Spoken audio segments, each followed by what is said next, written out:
নমস্কার, আপনারা দেখছেন দ্য ইন্ডিয়ান ইনফরমেটিভ চ্যানেল। শুরু করছি আজকের একটা নতুন ভিডিও। আমরা বিগত ভিডিওয়ে আলোচনা করেছিলাম যে 30শে সেপ্টেম্বর ভারতের এনএসএ অর্থাৎ national security adviser Ajit Doval তিনি ফ্রান্স সফরে যাচ্ছেন এবং সেখানে বহু প্রতীক্ষিত যে আমাদের ইঞ্জিনের যে চুক্তি, সেই চুক্তি সম্ভবত স্বাক্ষরিত হবে বা স্বাক্ষরিত হওয়ার শেষ পর্যায়ে চলে যাবে এবং পরবর্তী ক্ষেত্রে ভারতের প্রধানমন্ত্রী নরেন্দ্র মোদী বা ফ্রান্সের রাষ্ট্রপতি যদি ভারতে আসে, সে বিষয়ে এই নিয়ে চুক্তিটা সর্বশেষ চুক্তি স্বাক্ষরিত হতে চলেছে। কিন্তু এর সাথে যেটা গুরুত্বপূর্ণ বিষয়, আমরা শুধু যুদ্ধের প্লেনের ইঞ্জিন নিয়েই কথা বলছি, কিন্তু এর সাথে যে বিষয়টা উঠে আসছে সেটা কিন্তু যুদ্ধের প্লেনের ইঞ্জিনের থেকে কোনো অংশেই কম নয়। সেটা হচ্ছে ফ্রান্স ভারতকে নিউক্লিয়ার সাবমেরিন অর্থাৎ নিউক্লিয়ার অ্যাটাক সাবমেরিনের জন্য সমস্ত রকম টেকনোলজি সরবরাহ করতে চলেছে। এখন কি টেকনোলজি সরবরাহ করতে চলেছে, তো এটি জানার জন্য ভিডিওটা শেষ পর্যন্ত দেখুন। ভিডিওটি যদি ভালো লাগে তাহলে অবশ্যই লাইক করবেন এবং আমাদের চ্যানেলটিকে সাবস্ক্রাইব করবেন। আপনারা প্রত্যেকেই শুনেছেন যে ভারত সরকার বা ভারতীয় নৌবাহিনীর এই মুহূর্তে যেটা সব থেকে যে নৌবাহিনীর যেটা দরকার সেটা হচ্ছে নিউক্লিয়ার অ্যাটাক সাবমেরিন। আমরা আগেও ভিডিওতে বলেছি যে দেখুন, আমাদের কাছে কিন্তু নিউক্লিয়ার ব্যালিস্টিক মিসাইল সাবমেরিন রয়েছে, কিন্তু নিউক্লিয়ার অ্যাটাক সাবমেরিন নেই।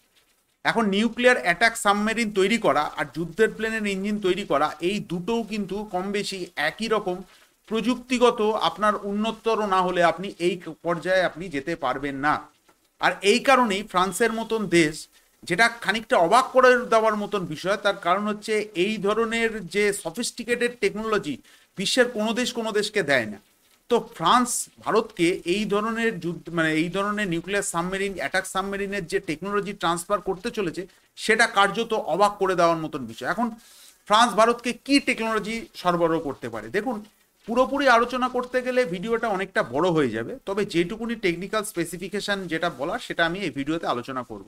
আমি আবার বলছি যে এইটা যদি স্বাক্ষরিত হয়, তবে এই বিষয়ে আমি এই ভিডিওর মাধ্যমে বলতে চাই যে দক্ষিণ এশিয়ায় বা সমগ্র এশিয়ায় এই ধরনের যে সাবমেরিনের টেকনোলজি বিশ্বের কোনো দেশের কাছে নেই, অর্থাৎ এশিয়ার কোনো দেশের কাছে নেই।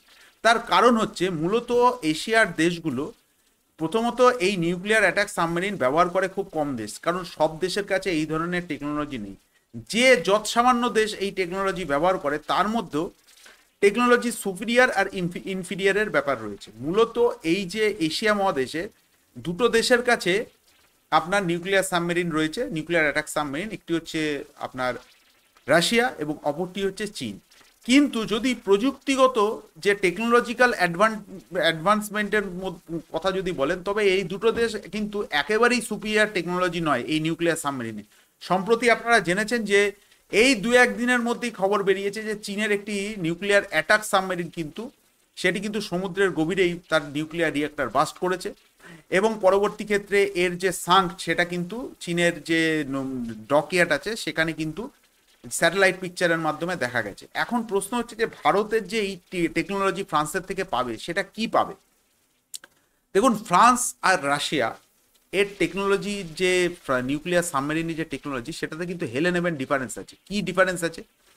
ডিফারেন্সটা হচ্ছে রাশিয়ান যে নিউক্লিয়ার অ্যাটাক সাবমেরিন, সেগুলো মূলত খুব বড় হয়, খুব ফায়ার পাওয়ার অত্যাধিক বেশি থাকে। কিন্তু এটার ক্ষেত্রে রাশিয়ার যেটা সব থেকে সমস্যা হচ্ছে, এই সাবমেরিনগুলোর কিন্তু নানা রকম সমস্যার সৃষ্টি হয়। এবং আপনারা দেখবেন লাস্ট 50 বছরে বহু রাশিয়ান সাবমেরিন কিন্তু, বিশেষ করে নিউক্লিয়ার অ্যাটাক সাবমেরিন, সেগুলো কিন্তু জলের তলায় কার্যত নিউক্লিয়ার রিয়েক্টর কিন্তু বাস্ট করেছে। অতএব এই সাবমেরিনগুলোতে কিন্তু নানা রকম সমস্যার সৃষ্টি হয়, যেটা কিন্তু আপনি লাস্ট 50-60 বছরে ফ্রান্সের কোনো সাবমেরিনের এই ধরনের ঘটনা আপনি শুনতে পাবেন না। তার কারণ কি? তার কারণ হচ্ছে রাশিয়া যে ধরনের নিউক্লিয়ার রিয়েক্টর ব্যবহার করে, সেটা হচ্ছে উচ্চ ক্ষমতা সম্পন্ন ইউরেনিয়াম। এখন এই উচ্চ ক্ষমতা সম্পন্ন ইউরেনিয়ামের সমস্যা আছে, যে সমস্যাগুলো হচ্ছে এতে প্রচুর পরিমাণে নয়েজ তৈরি হয়, আর এর যে রিয়েক্টর, সেই রিয়েক্টর প্রচণ্ড পরিমাণে হিট হয়ে যায়। বিনিময়ে রাশিয়া এই রিয়েক্টরের মাধ্যমে কি পায়, যেটা হচ্ছে এই রিয়েক্টরগুলো এতটাই পাওয়ারফুল হয় যে নিউক্লিয়ার সাবমেরিনকে এর যেরকম পেলোড ক্ষমতা বাড়ায়, সেরকম স্পিডও বাড়ায়। কিন্তু অপরদিকে এই সাবমেরিনগুলো কিন্তু যে কোনো সময় বিস্ফোরণ হয়ে যাওয়ার সম্ভাবনা থেকে যায়।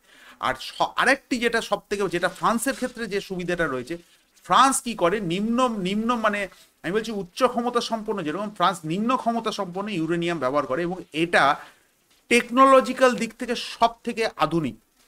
এতে যে সুবিধাটা হচ্ছে, এতে যেটা সব থেকে বড় সুবিধা হয় যে এর সাবমেরিনগুলো নয়েজ কম কম থাকে, আর দ্বিতীয় কথা হচ্ছে এই সাবমেরিনের ক্ষেত্রে অ্যাক্সিডেন্ট রেট 0% চলে যায়। দ্বিতীয় যেটা সব থেকে সুবিধা ফ্রান্সের সাবমেরিনে, সেটি হচ্ছে এই যে সাবমেরিনের যে হাল, সেই হালের যে স্ট্রাকচার, সেই স্ট্রাকচার কিন্তু ফ্রান্স যে উচ্চ ক্ষমতা সম্পন্ন মেটাল দিয়ে তৈরি করে, এই মেটাল কিন্তু রাশিয়ানরা তৈরি করতে পারে না। সেই জন্যে রাশিয়ান নিউক্লিয়ার সাবমেরিনে কিন্তু দু ধরনের প্রলেপ থাকে বা লেয়ার থাকে, কিন্তু ফ্রান্সের সিঙ্গেল লেয়ার থাকে। অতএব আপনারা বুঝতে পারছেন যে কি পরিমাণ আধুনিক টেকনোলজি ফ্রান্স এটা ব্যবহার করছে। তো এই দুটো জিনিস যদি ভারতীয় নৌবাহিনী পায়, ভারতের যে প্রজেক্ট 76 যে নিউক্লিয়ার সাবমেরিনগুলো তৈরি হবে, সেটা আমি আবার বলছি এই ভিডিওর মাধ্যমে যে এশিয়ায় যে কোনো শক্তিধর দেশ নেই যার এই ধরনের টেকনোলজিক্যাল অ্যাডভান্স থাকবে এবং এত আধুনিক মানে নিউক্লিয়ার সাবমেরিন থাকবে। মূলত এই ধরনের নিউক্লিয়ার সাবমেরিন আমেরিকা ব্যবহার করে, কিন্তু আপনারা জানেন যে আমেরিকা নিউক্লিয়ার সাবমেরিনের টেকনোলজি আজ পর্যন্ত বিশ্বের কোনো দেশকেই দেয়নি, কিন্তু ফ্রান্স দিতে চলেছে। এটা খানিকটা অবাক করে দেওয়ার মতন বিষয়, কেন ফ্রান্স এতটা মানে আগ বাড়িয়ে ভারতকে এই ধরনের আধুনিক প্রযুক্তি সরবরাহ করতে চলেছে। আর সর্বোপরি এই নিউক্লিয়ার সাবমেরিনে যে প্রামজেট প্রপলশন, যেটা কিনা ফ্রান্সের অত্যাধুনিক যে আবিষ্কার, সেটা যদি এই সাবমেরিনগুলোর মধ্যে ইনস্টল করা হয় বা এই টেকনোলজি যদি ভারতকে দেয়, তবে পরিশেষে বলতে পারি এই সাবমেরিনগুলো কার্যত জলের তলায়, একে ডিটেক্ট করা কার্যত অসম্ভব। এতে যদি আপনি আমেরিকান P8I ব্যবহার করেন, এর কিন্তু একে ধরা কার্যত অসম্ভব। হতে পারে এর ফায়ার পাওয়ার রাশিয়ান নিউক্লিয়ার সাবমেরিনের মতন হয়তো হবে না, কিন্তু যেটা হবে সেটা ভারতের জন্য বা এশিয়ার জন্য কার্যত ভারতকে দাদাগিরির পর্যায়ে পৌঁছে নিয়ে যাবে। এই বিষয়ে এই ভিডিওতে আমি বারবার করে এই কথাটাই বলছি যে ইঞ্জিনের টেকনোলজি থেকে কোনো অংশে কিন্তু এই টেকনোলজি কিন্তু কম নয়। অতএব ফ্রান্স যদি ভারতকে এই টেকনোলজি দেয়, তবে ভারতীয় নৌবাহিনী কিন্তু আগামী দিনে কার্যত ভারত মহাসাগর তথা আরব সাগরে কার্যত রাজ করবে। তো আজকের ভিডিওটা এখানেই শেষ করছি। ভিডিওটি কেমন লাগলো অবশ্যই কমেন্টস করবেন এবং ভিডিওটি শেষ পর্যন্ত দেখার জন্য ধন্যবাদ। আগামী দিনে আবার এরকম ভিডিও আপনাদের সামনে নিয়ে আসবো।